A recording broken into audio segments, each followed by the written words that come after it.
but I mean sometimes a little different preparation, but different name.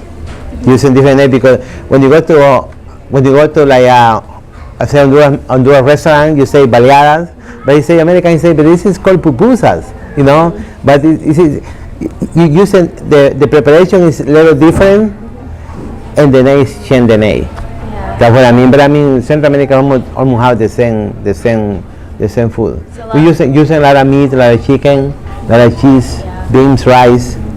So it's a lot of the same ingredients? Still? Yeah, almost the same. Okay. a Almost the lot of same. the foods are just similar. They just have like different names and like few different preparations. Right.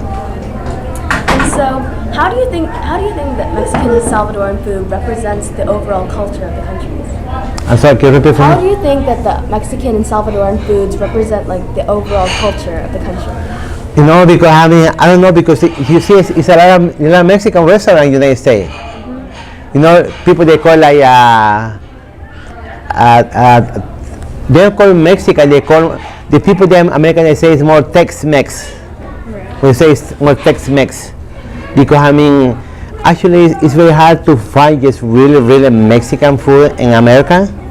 Just call more Tex-Mex. That's what we call it, Tex-Mex. They call it, like, if you go to Mexico, they have different preparation of fajitas. They call here, you know, they're doing like the Tex-Mex doing, yeah, the fajitas. But that's, I mean, if you go like Mexico, if you go like the city Mexico, you're gonna find very authentic Mexican food. If you go like I say Cancun, no. No way. It's more like preparation for tours. American, I mean, not kind of people. That's no really Mexican food. I think that's it. I think that's it. Well, Thank you so so much. much. Wait.